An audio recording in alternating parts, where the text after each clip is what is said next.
the thing about what a vulture do, they be picking off the dead shit. You see what I'm saying? They don't make the dead shit. They don't got nothing to do with it, but they eating it after it die. You feel me? That's what the fuck part about Leor Cohen is, right? You can look at a Suge Knight without him rapping. He's part of the culture because of who he is, who he's around, the way he presents himself. If I wasn't rapping, I'm pretty sure I would just be counted as part of the culture because of who I am, how I present myself, what I look like, what I've been through, where I lived at, you know, the bad I seen, the good I seen, and, you know, everything. Like, I'd just be, you know what I'm saying? Now, where it gets tricky is Leor Cohen. Why? This is not a motherfucker in a fucking dusty ass. You can tell some shit's like the hood just by the inside of my house. Like, you tell. Just like, who got some random ass piece of wood and shit and then just throw a cardboard on? Because I don't care. My house is a piece of shit. My house is a piece of shit, bro. I've never seen a landlord either. I don't give a fuck. You know what I'm saying? Because by the time I probably do see him, if I ever do, all this shit gonna not look like this.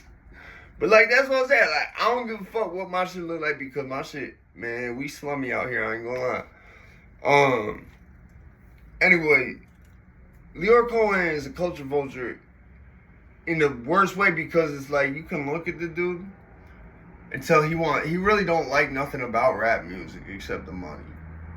That's like really the fucked up part, bro. It's literally like none of my dad's friends is investing in rap music. Okay, unless it's my dad investing in helping me invest or whatever, which he do extremely rarely. He's done it probably, I count probably on one hand the amount of times he's like been like, here, I'm gonna help you out with this. Alright, I get it. I don't like helping you out with this shit. I think it's stupid. You're not getting paid for it yet. Whatever, fuck. But he never do that shit. I always gotta get that shit on my own. So like the few times he like that, it really resonated with me. Put it like that, because it was so rare. I might even be on one hand the amount of time. I think it was like 3 or 4 times.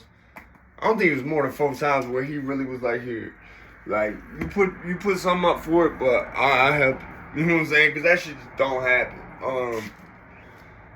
None of his friends, who all kind of look and fit the image of Leor Cohen, right, be going around trying to market rappers and shit, right? And here's the thing. I look at rappers' marketability, right? I'm talking what I know. I'm talking what I know, and I'm not doing it in a way where it's anything like put it like this. I think of Leor Cohen. He don't look at rappers as people. Keep in mind, when you a rapper, you a person in a product. I think he take that person part out of the equation. And that's the part that to me I don't even fuck with Leor Cohen because it's like, really, if you get to your logic, and what that's very similar to is like, I'm not even gonna say it. You see what I'm saying? And keep in mind, like, I've had people who have been in the industry or still in, they've been like, yeah, this shit like some type of slavery or some shit, right? And I get that shit because the way I work, without nobody telling me to, it's like it's just produce, content, produce, record, song, video, content. Like, this is what I do. I have other shit I could do, like video games and shit like that. But to me, video games just like, that's a time waster, bro. I think that's why they're trying to pay you for it now. I think that's why Major League Gaming is now a thing so big, is because it's like, wait, the video games already keep them occupied because it puts them in this world where they think they're getting shit done. Really, their real world is the same part of done it was when they started like 4 hours ago. It will occupy whole days of their time, some of them, if you let it, if they allow it to. A lot of them will allow it to. Like, you know what I'm saying? Like, I ain't about it like that. It's like this is what I do. I don't, like, at my age, bro, I know I got a window, bro. I know I got a window that, put it like this, I could break through it real quick, and before the cops come, somehow, magically, I'm gonna have a new window in this place and just be in the crib chilling. And they're gonna come through looking for a broken window, and there's gonna be no broken window, so they're just gonna like get out their car, outside, look around a bit. Where the window break? I don't know. Where do we knock? We don't know where to knock, because no windows broke. So they knock around the door. Nah, I heard it, but I don't see nothing. It wasn't my window. Knock on it wasn't my window. You don't act like y'all live there. So I'm saying, like, I know that I got this window where I'm at right now, and I can't afford to be distracted by it. You feel what I'm saying? I can't afford that.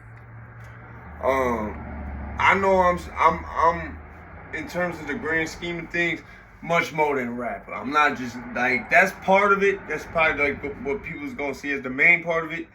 But I'm someone who, like, put it like this, like Jay Prince, for example, he's like on the borderline of culture vulture. Like, I've heard people refer to him as one. I personally don't see it like that because, again, like with Suge, a lot of shit he was involved in, like, it's the same thing with Wack too. Like, Wack is not a culture because he really, like, put it like this, you don't have to rap.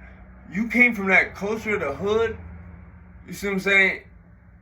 You lived in the hood. You lived in multiple hoods. Whatever the case, like, if you grew up even remotely like I did, bro, at times, like put it like this, like, it's always been a grind, bro. I think that's one of the greatest things about the way I grew up is, like, I got to see what it was like when my parents, my adopted parents was making it. You know what I'm saying? They was moving on up. You see what I'm saying? It wasn't like that when I was born. Like, we had to get there. So it's like seeing that, like, and then going through it like 10 times more on my own. Like, living in, like, yo, I ain't gonna lie, like, Detroit, that's one of the only hoods that I've ever seen, like, that turns up like that. Like, it's a different world out there. I'm not even gonna hold you.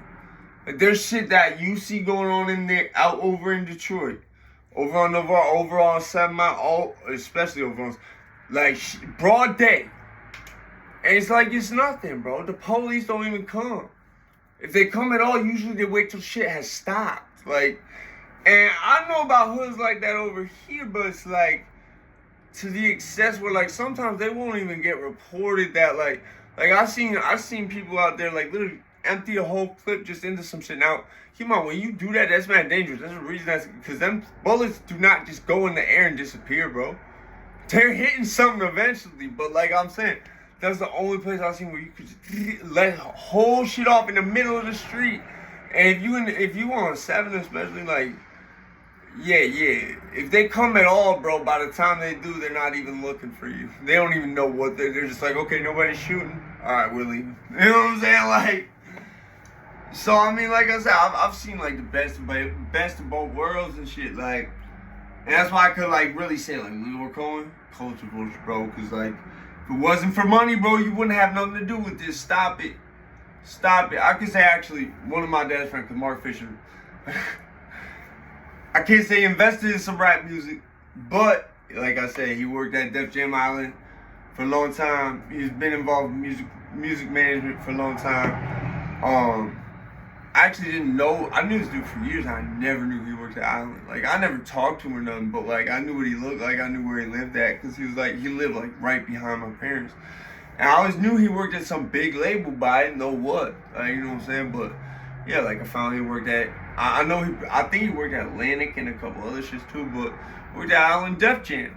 And, like, I found it really funny that the only 2 articles you can find is, get signed there, it's like 2001, I think. Right before, like, right about the time they would have been working on. No, it was before. I think it was 2000 even. I gotta find it. But yeah, and then the only other one was, like, and it literally was like 2, like, months right after Fight for New York came out. It was like right before 06, he gets a promotion. So, like I said, I wouldn't even consider him a culture vulture because if that motherfucker Mark Fisher did what I think he did, and I know how he started up, was basically by being involved with the rock culture that was around his local area and just managing bands that were playing in his roommate's garage, like, that's in itself not like that. Now, here's the thing. Lil Cohen, I almost put money on it, never been involved in anywhere near doing no music himself. Like, he probably got into this shit via the money. You see what I'm saying? Like, here, I got all this money to put behind all these, like, you know what I'm saying? Like, he's a dude who popped out of nowhere in a management position. Like, there's no, like, Russell Simmons, Run DMC days, Rev Run, grinding his, no, he just pops up at the top. You know what I'm saying? Like, whenever a motherfucker pop up at the top like that, usually, I can't even say it's the feds. Usually it's like an Agent Smith type character. And I don't mean a federal agent. I mean, this person is a non-playable character.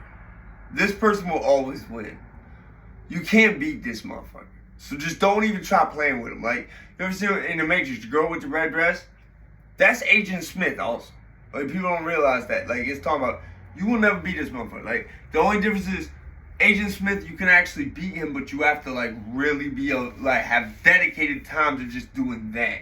And in doing that, the U.S. government's gonna come after you, bro. And let me tell you, one man, that was a real movie, bro. When the U.S. government, like, come after you, bro, especially if you one man, like, I could see if I had, like, 5, 6 people with me, we could slow down time, all type of shit, whatever. We had unlocked this shit, like we had found some super Islam type shit where it was, like, and it wasn't even no, like, just, I think I can, it was, like, this shit worked on a man, like, some shit I see a movie where the motherfucker, like, just think some shit and, like, the car transforms, like, I seen that shit on commercial once, bro.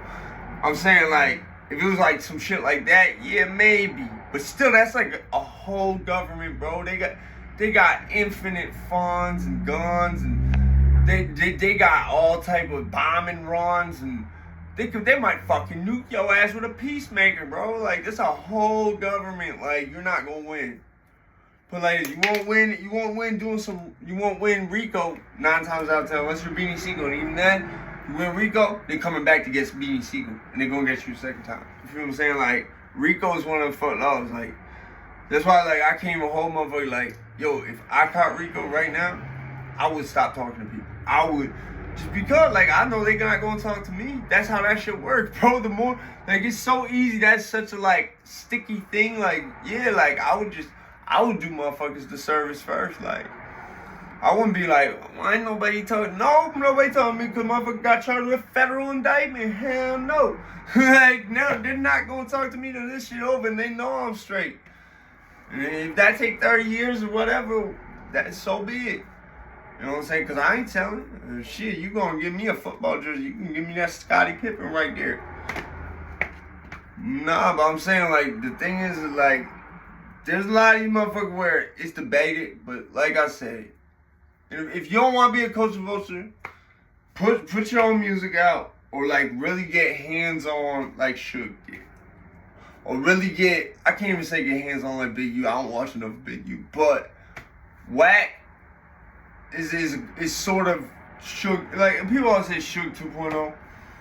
He's like digital Suge, because it's like, we all know Suge, he's not doing that Clubhouse thing. He's gonna be like, this is the D's. I don't fuck with this, bro.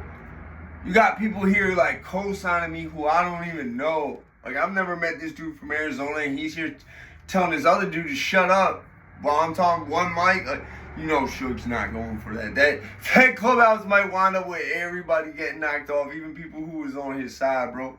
Like, I'm not lying. Like, Suge is a funny, yo, you make a skit about that. But he wasn't a culture vulture because, like I said, he was hand to hand in the middle of all that shit. Like, there was no, like, whenever you see Leo Cohen, for the most part, he's by himself, away from all that shit. Literally just kicking back, getting the money. You don't even see that, I think, with, like, Jimmy Iovine, I'm pretty sure, from what I've understood, I don't know if it's shame, but I know he always had, like, a pretty personal relationship with his artists. Even, like, when Jelly Roll was involved with him. See what I'm saying? And now, Jimmy Iovine only handled people who, like, already been at that level. See what I'm saying? So, there's somewhere it's like, you can never say that, but people will. Like, I don't know if I've heard people say it about Jimmy Iovine, but in my opinion, you can't say that because of how much he's done. And how he's done it in a very similar way to Suge. With Suge, you can't say it because of how much he did for everyone on that label, who he is, or there's like so much that makes you not be able to say it, even though he don't rap. But the thing is, no matter what, as long as you put music out into this rap shit, because you gotta remember, this rap shit says it's not about race, it's about rap. It's about us. Like, if you a rapper, you automatically in this culture. If rap is your favorite music, you automatically in this culture. You see what I'm saying? Like, so to not be a culture vulture is like, you at the least have to like rap or have to relate to it. And we all know Leo Cohen. It's like he cut that video off. He started playing Mozart in the back of the chauffeured limo. The back of the, I think he was in a chauffeured fucking Bentley too, Royce. Man, be